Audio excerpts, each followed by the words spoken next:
Your free trial now. I'm gonna stick like glue. Stick because I'm stuck on you. You've heard the expression, curiosity killed the cat. Well, in this case, curiosity nearly cost a dog his head. A California family got a shock when they saw their family pet Bam Bam with his head stuck in a spare tire. The family has no clue how it happened. They tried soap and water in hopes of setting Bam Bam free, but wound up calling the fire department for help. Fire crews came in, cut the wheel, and safely freed the dog. And that's how Fox reports this Saturday, February 23rd. I'm John Scott. Thanks for joining us. See you tomorrow.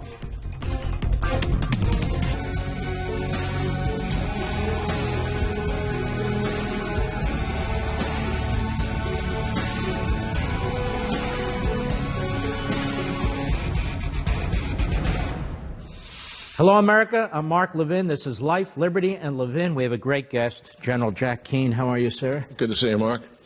I've watched you for a few years now, and you're exceptional, which is why I wanted to have you on this program. You know, we get caught up in a lot of the domestic politics, the wall, the government shut. That's all very important. But so is foreign policy, so is national security, so is military policy. And I wanted to have you here to focus in on a few subjects. First of all, I want the public to know a little bit more about you. You're a graduate of the Army War College and the Command and General Staff College. You're a four-star general. There are not a lot of four-star generals. You're the second one I've met in my entire life.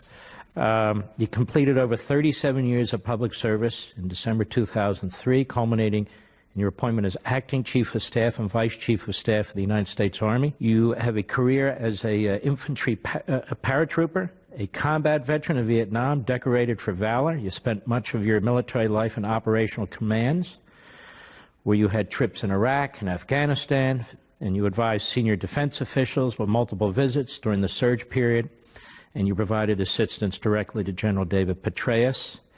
And in December of 2018, you received the Ronald Reagan Peace Through Strength Award at the Reagan Library, the first military official to ever receive that award. That's a big deal. Yeah, that was quite a humbling experience. You know, you get a number of awards when you're in a position like me, and you're certainly grateful for all of those. But that award really got to me, to be frank. I mean, I have tremendous regard for Ronald Reagan and what he stood for, and what his legacy is, and I was honored. Are you impressed with the foreign policy of the current president, President Trump? Generally speaking, yes. I do have some difficulties with certain aspects of it, but I think what the administration truly got right is they set the strategic framework for how the world truly is. And that was expressed in the national security strategy that they published in their first year in office, which even then was unprecedented. And they set a strategic framework that laid out in the world that we are really in an era of big power competition, namely with Russia and China, who want to destroy the international order that has existed for 70-plus years, principally designed to prevent major conflict like a World War III again. And I think those institutions have served us well. They want to depart from them because of their own national interests. And also the regional hegemony of Iran and their malign and aggressive behavior and what they have done in the Middle East and also globally in terms of state-sponsored terrorism. North Korea, a rogue state with nuclear weapons, threatening the use of them. Certainly when that strategy was crafted, now at least we're talking to each other. And, of course, radical Islam.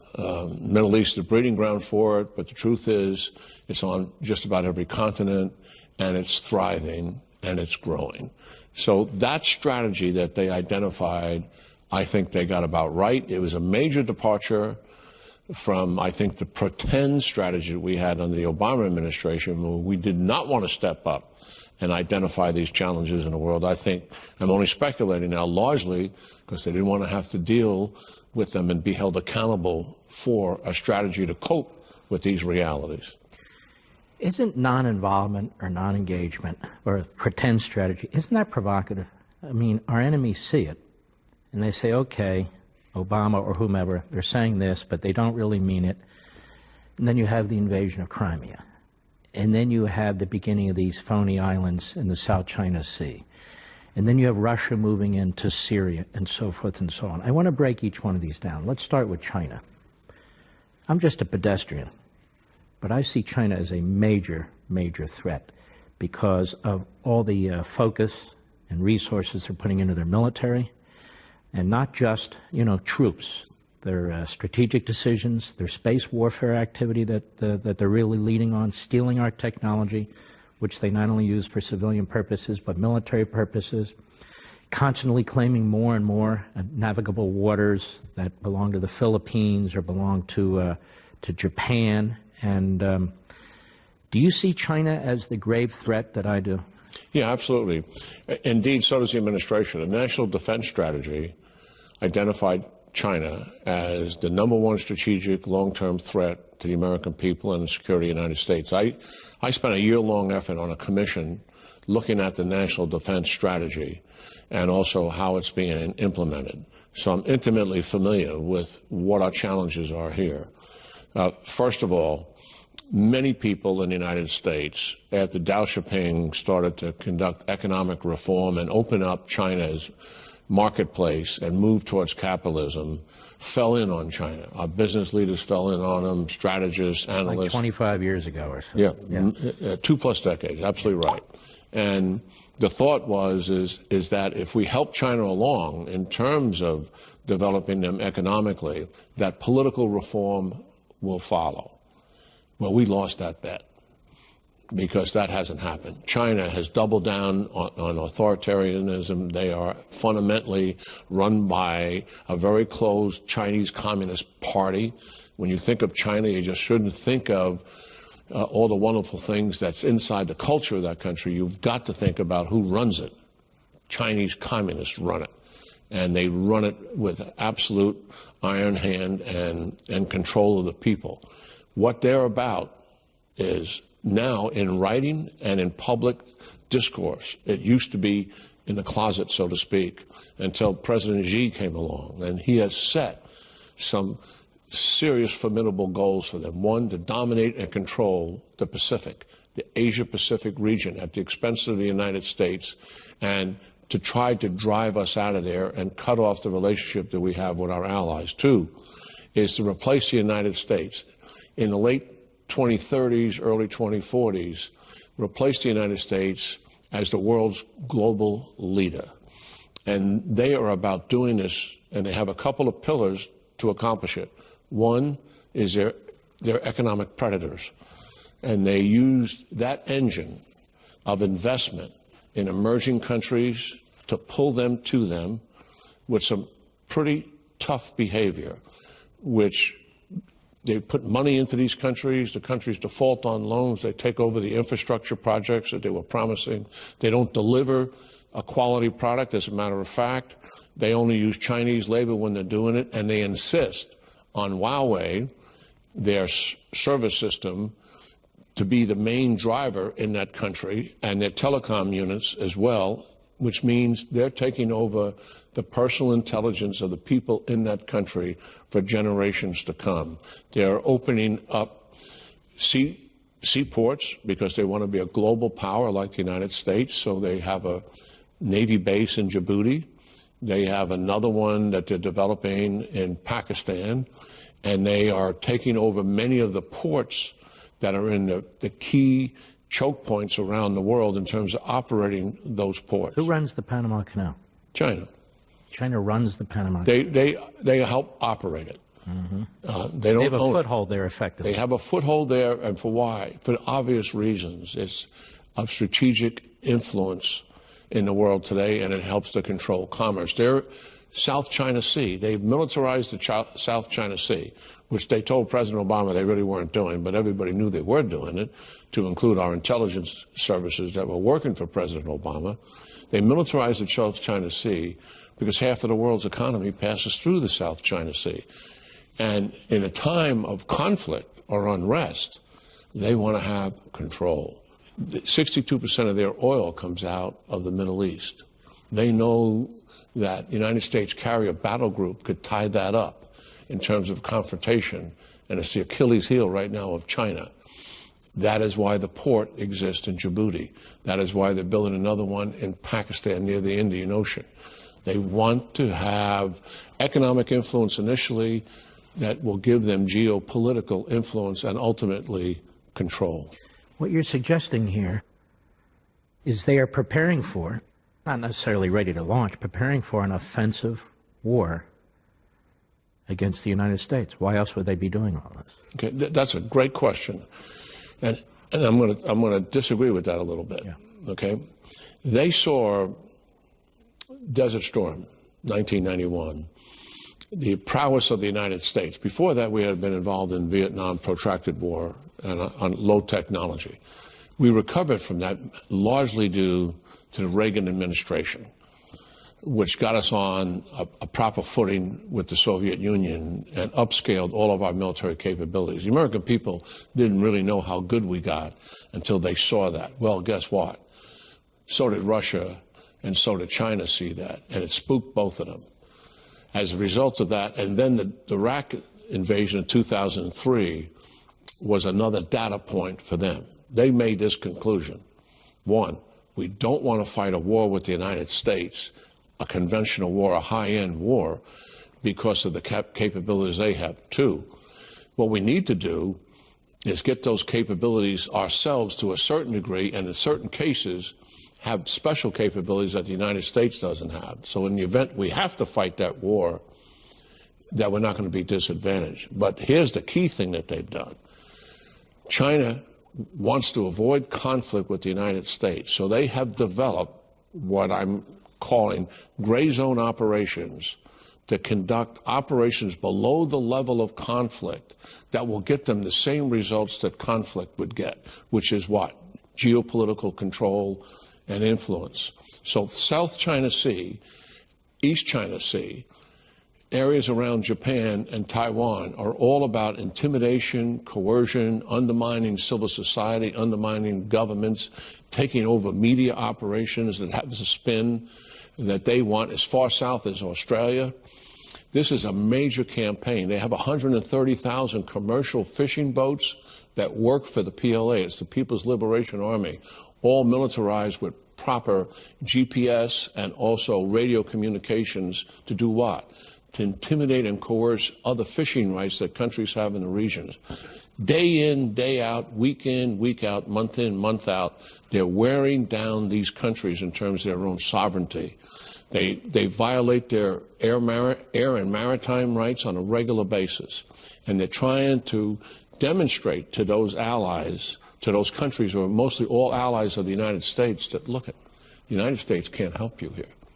You want to be successful in this region and have some degree of sovereignty, you're going to have to work with us. When we come back, I want to ask you about the Chinese and what they're doing in space.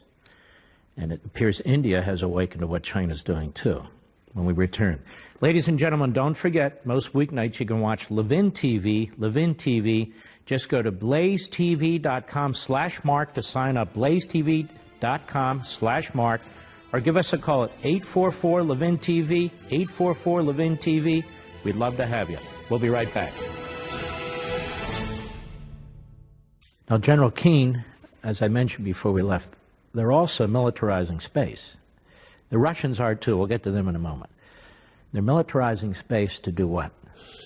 Well, first of all, they recognize how dependent we are on space technology. So they have, many, many years ago, they began to develop anti-satellite kill capability.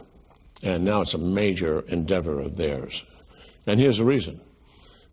Obviously, GPS and all the location would be taken out by that, all of our communications, but all of our weapons telemetry. So when you see cruise missiles flying and precision-guided munitions coming out of airplanes, all of that is controlled by satellite technology. And they would actually bring us to our knees if they took those satellites down. The president is right about making sure we have an emphasis on space, because eventually space will be weaponized.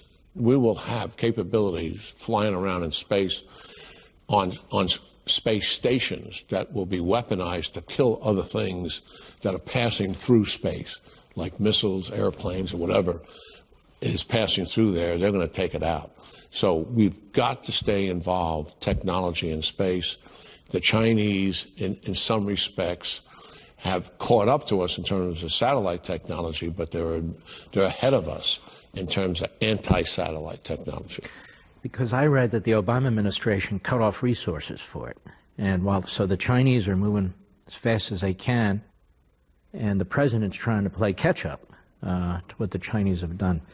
What are we doing about all this? What are we doing about China? Yeah. Well, first of all, the president, I think, is absolutely right in taking China on economically.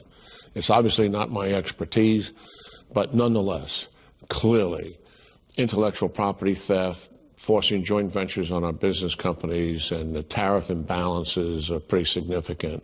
Endeavors of the Chinese, they've gotten away with it for years. This is something that the president's been talking about for 20-something years. So he's absolutely right about doing it, and I give them plenty of credit. I think we still don't have a comprehensive strategy to deal with China's gray zone operations, which intimidates and coerces our allies. While the military can play a role there, and we're doing some of that by navigating through the South China Sea and East China Sea when we feel like it, even though China says that's our waterway. It's not. It's international waterway, but they claim it. That's important. But we need a whole of government strategy. We need a political, economic, military aspect of it. We need an information campaign. The Chinese, what they do domestically, they're a repressive society. And what they're doing around the world in terms of their cyber offensive capability, we've got to expose that. And they're paranoid and insecure about what the Chinese Communist Party actually does. And they kind of keep a lot of that in the closet. We got to pull back the veil of mystery that surrounds all of that, get all of our allies involved in that as well, and push these guys back into a box. And a lot of that will take non-military comprehensive strategy to do. I think we need to do some work there. The second thing is... Who is we? Where do we... The president makes a decision. He says, okay, do what General Kane said. Who does that? That's part of the problem, isn't it? Which department, which office? Well, that's a great question, and, so that our viewers can understand that. When the president makes a decision, look, I want to do something about China. He doesn't have to get into the details about it. I want to push back on these guys. I think our strategy is right. They are threatening to us. They're our number one threat. Put together a strategy to do that. That is the province of the National Security Advisor. The director of the National Security Council is one and the same person. They bring the whole of government effort together in terms of what is the overall strategy and what are the elements of the implementation of that strategy. Bring that to the president, put some options in front of him, associate the risk with each option, let him make some decisions about doing all of it. So John Bolton would be the... John Bolton now, H.R. McMaster before that. Okay. Now, India. India obviously is a very big country with a lot of people. Their military is certainly not up to the standards as the Chinese, but apparently they're starting to pour a lot of resources into their military because, like with all the countries in the region, China's pushing, and they're pushing India too. Do you know what India is trying to do to respond to this? Well, militarily, they're certainly increasing their capability. They are very concerned about China's predatory nature in their region. China is in the Indian Ocean every single day. By the way, just as a data point, China now has more combat ships than the United States Navy. And they're going to go right past us in all of this. Now, people say, well, they only have 2 aircraft carriers. Well, they're never going to have as many aircraft carriers as we do because they're not certain you can protect those. Given the missiles that China has, they know that they can take down our aircraft carriers and our surface ships. Not easily, but they know if they swarm missiles at them, they likely can do that. So they know how vulnerable they are. But the point is, India is intimidated by China's behavior. They have been aligned with Russia for military capability, as you know, for years. But we have made inroads into India, and I think we're getting closer to them than we've ever been in a generation. Why? Because we both see the domination of China and what they're seeking in that region at the expense of the countries in that region. And they have a Western-friendly prime minister over there now, too. And, Very much so. yeah. We'll be right back.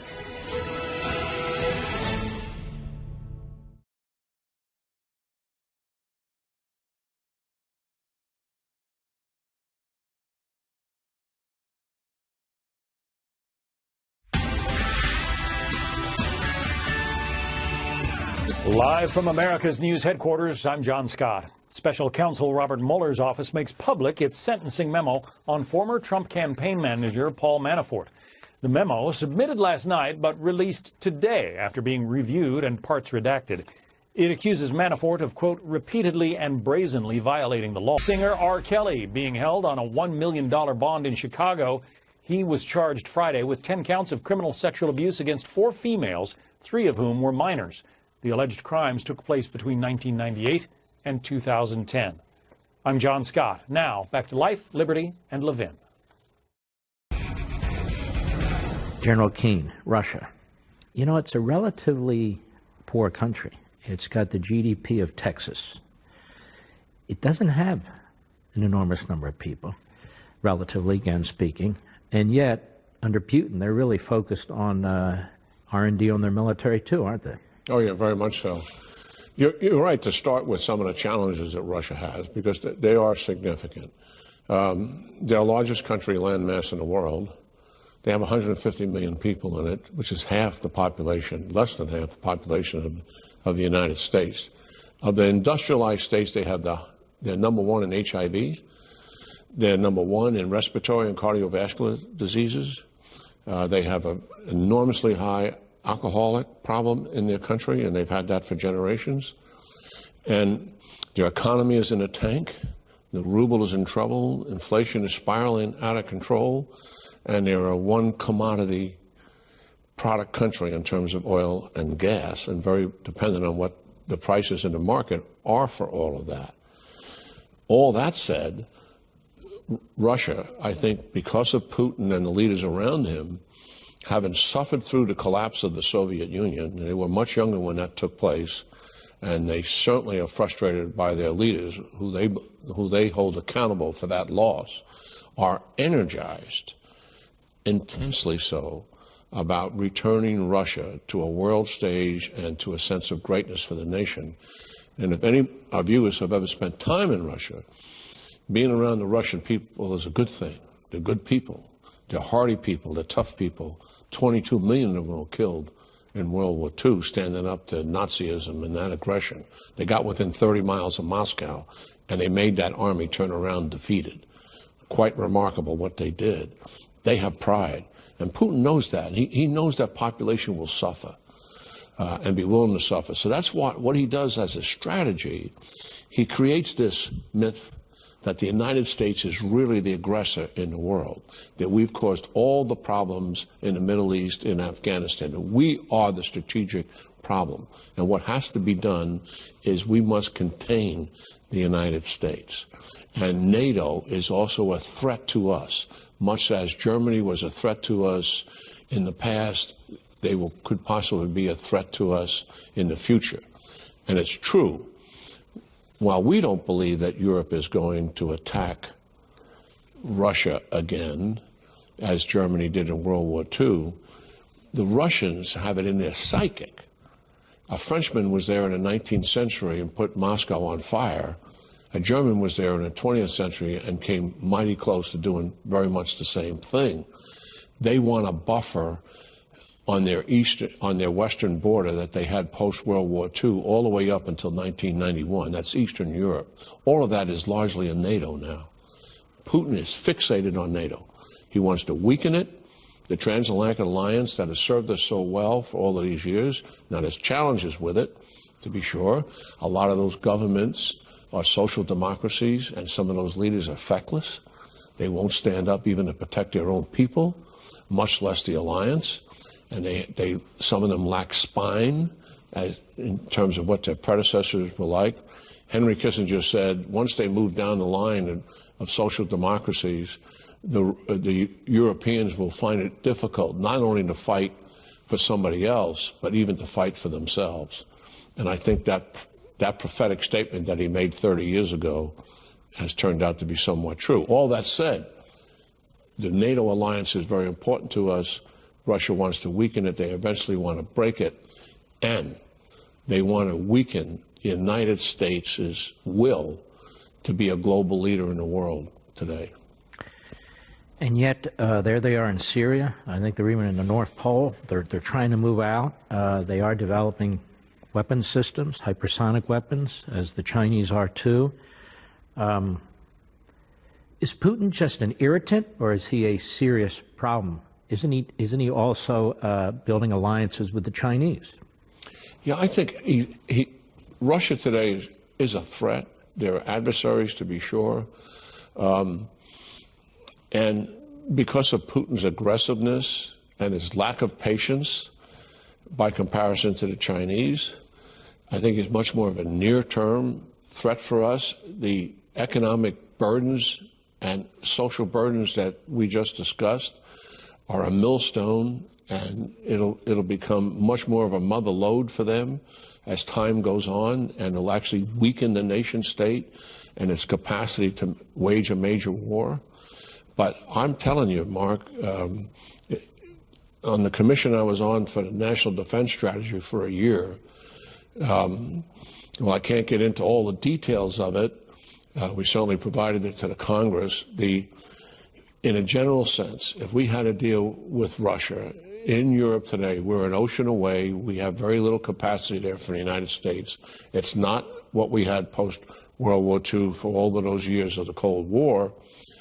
We would be challenged if we were fighting, say, over the Baltics. Article 5, NATO declares it. One country attacked, all 28 countries respond to that. We're collectively going to fight Russia. That would challenge. I want to ask you, when we come back, why is it a challenge? Is it because we've removed so many resources? Is it because we haven't upgraded? Is it because there aren't enough troops? I'll ask you in just a moment. Ladies and gentlemen, don't forget, every week, most weeknights, you can watch me on Levin TV, Levin TV. Here's how you sign up. Call 844-LEVIN-TV, 844-LEVIN-TV, or check us out at blazetv.com/Mark, blazetv.com/Mark. We'll be right back.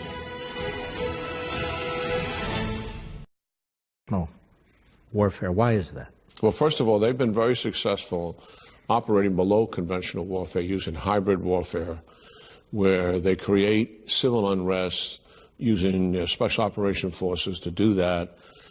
And then on a phony claim, they bring in forces that are not wearing Russian uniforms to put down that unrest and claim that territory. That happened in Georgia, that happened in Crimea, and also in eastern Ukraine.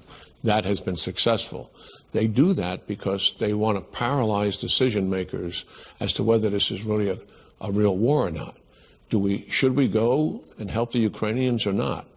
They got inside President Obama's head, I believe, and paralyzed him that there's too much risk to do that. It's really not a war. And so we abdicated.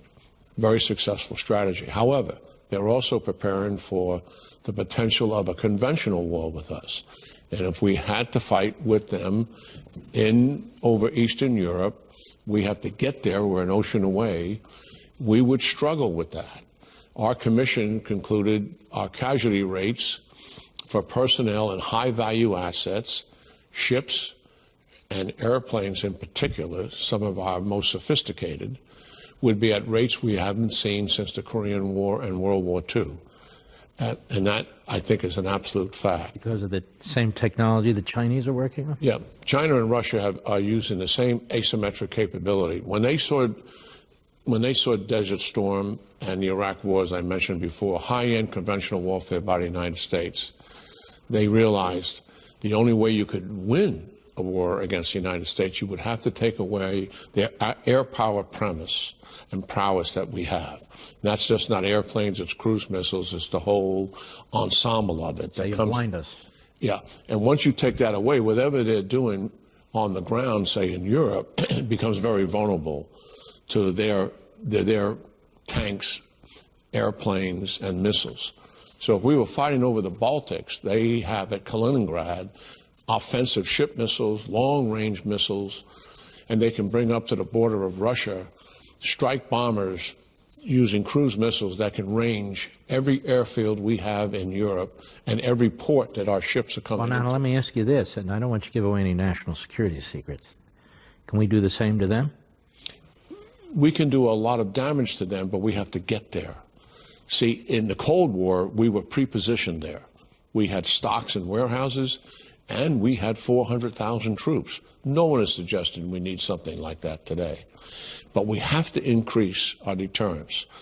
To prevent conventional war that I'm talking about, the way we have done that in the past so successfully is making certain that we have adequate deterrence. What is deterrence? Deterrence is getting in the head of your adversary. He looks at that capability you have, and it's real. And it's going to impose significant cost on him. Right now, that capability is not what it should be when you're looking at China and when you're looking at Russia. That's why the Trump defense buildup is so important to us. It can't be 2 years. It's got to be 5 or 6 to dig ourselves out of this hole that we put ourselves in. The second thing is, not only does he have to see the capability is going to impose cost, but he's got to believe that you would use it. In the Obama presidency, I would suggest the capability wasn't what it should be, and we're improving on that, but we're not there yet. But Putin knew full well that Obama wouldn't use it. That's not where we are today. When they look at the Trump administration and President Trump, they know that he would use it. And I think, despite all the rhetoric that's going on about Russia, the thing that Putin pays more attention to than anything else is that defense buildup that's going on. Why? Because when Reagan did the defense buildup in the 1980s, that contributed to the collapse of the Soviet Union. It wasn't singular, certainly. There were other factors involved, and a lot of them were internal problems that the Soviet Union had. But it was a major contributor to it. Putin is looking at that, and he fears the United States getting the advanced capability that it has always had and getting back to having the conventional domination that we had. Has Trump been tougher on Russia than Obama? Oh, by far. Absolutely, by far.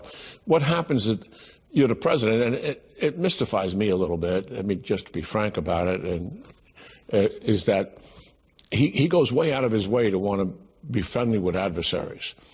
So it's President Xi, who's his very good friend. It's Putin, who he wants to have a relationship with. He knows it's not quite right. And even with Kim Jong-un, who's one of the true thugs of the world.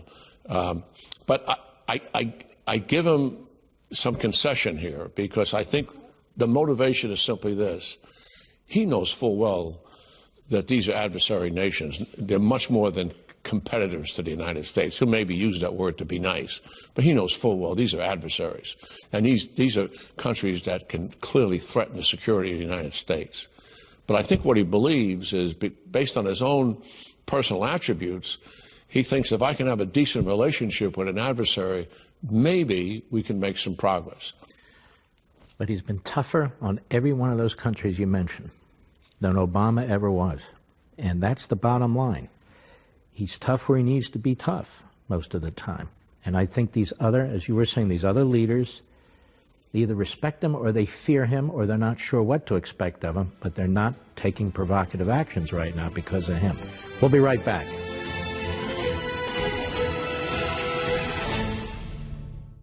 President Trump. Well, that's interesting. I travel to the Middle East, Europe, and the Far East. And when I'm talking to leaders around the world, at times they're uncertain because the president speaks so frequently on so many subjects. But I think they're adjusting to that. They're not used to having a president of the United States speak publicly virtually every single day. What I tell them is pay attention to U.S. policy. Because U.S. policy, as it pertains to your region and to your country, there's only one person making a decision on that policy, and that's President Trump. So pay attention to policy. And certainly you're going to pay attention to what the president's saying, but it's the policy that's the most important thing.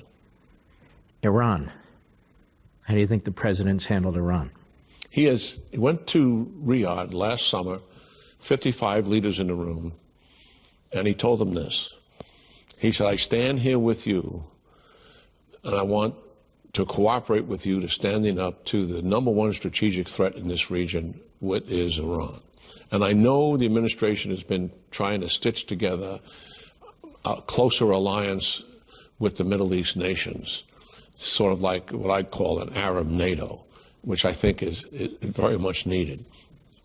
The Iranians, ever since the Islamic Republic of Iran was formed in 1980, have had a singular goal, which is dominate and control the Middle East. To accomplish that goal, they have two objectives. One, drive the United States out of the region, and two, destroy the state of Israel. And they make this statement I'm talking about in almost the same words I'm describing every single year for the last 37 years. That's the reality of what we're dealing with here. And they are succeeding at that.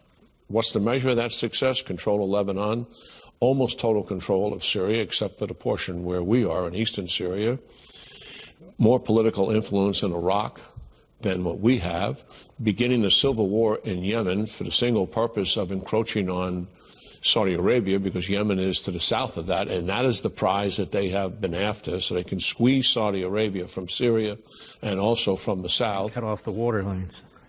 And cut off the water, absolutely, the Straits of Hormuz. And, of course, Syria is most largely about, it's their strategic anchor in the Middle East, it's most largely about encroaching on Israel. There's 130,000 rockets that they've placed in Lebanon for that purpose as we speak today, and they're also they want to put bases in Syria with missiles and rockets there. Every time they try to do that, Israel attacks them. What can Israel do about this? Russia has sort of sent mixed signals, stop hitting sites in Syria. This is really life or death for the Israelis, isn't it? Oh, yeah, very much so. That is why they've literally conducted somewhere between 100, 150 airstrikes into Syria going against Iranian targets. Iran is very aggressive here. They fly rockets and missiles into Damascus airport, put them in warehouses. Israelis just struck it 2 weeks ago in one of those warehouses at the international airport of Damascus. They have a land bridge from Iran through Iraq through Syria. It isn't formalized yet. That's one of the things that I'm opposed to, is why we would pull out prematurely from Syria. We don't want that land bridge forming. The threat to Israel is real. I think publicly they did not disagree with the president's decision, because they have not had a president as supportive of Israel in a generation as President Trump is. Privately, they were really taken back by the decision because they know it impacts on their security. You think war there is inevitable? I want your answer when we come back. We'll be right back.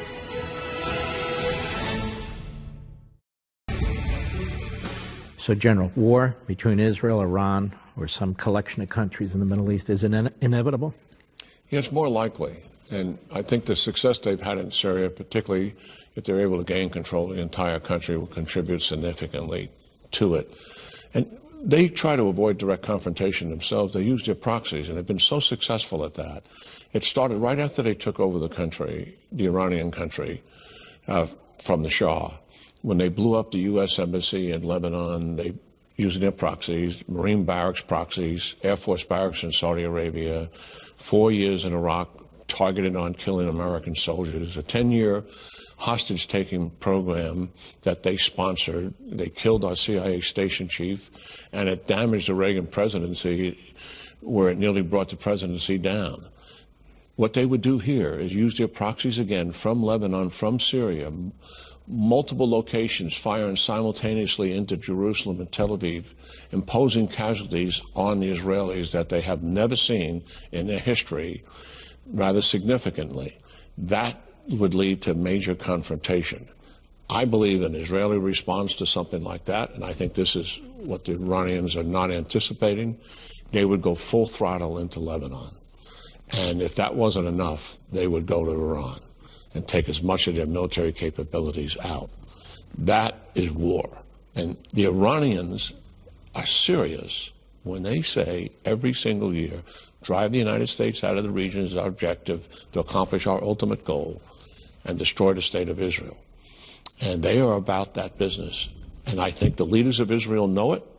This president is very much aware of it and tuned into that, and we have got to make certain. Who wins that war? Israel does, aided by the United States. They have never, ever asked us to fight with them. They have asked us to help them in terms of military capability. And a lot of these Arab countries probably won't sit on the sidelines either. They may view it as an opportunity as well. The relationship with Israel and the Arab states, particularly Saudi Arabia and the UAE and Jordan, has never been closer. And I mean, we're at the point where they share intelligence together. Think of that. These are countries that were warring at one time, and now they're literally helping each other against a common enemy.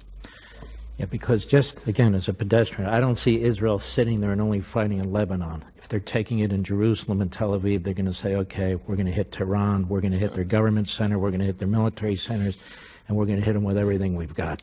That's true. And that's why I hope the administration can stitch together an Arab NATO, because standing together collectively against Iran would really impose a deterrent capability where the cost would be the destruction of their regime if they tried to do something. Mm-hmm. Well, let's hope it doesn't reach that point. And let's hope it doesn't reach the point where Iran gets nuclear weapons either. It's been a great honor, General. Yeah, I enjoyed it. Thanks Good so talking much. to you, Mark. Appreciate it.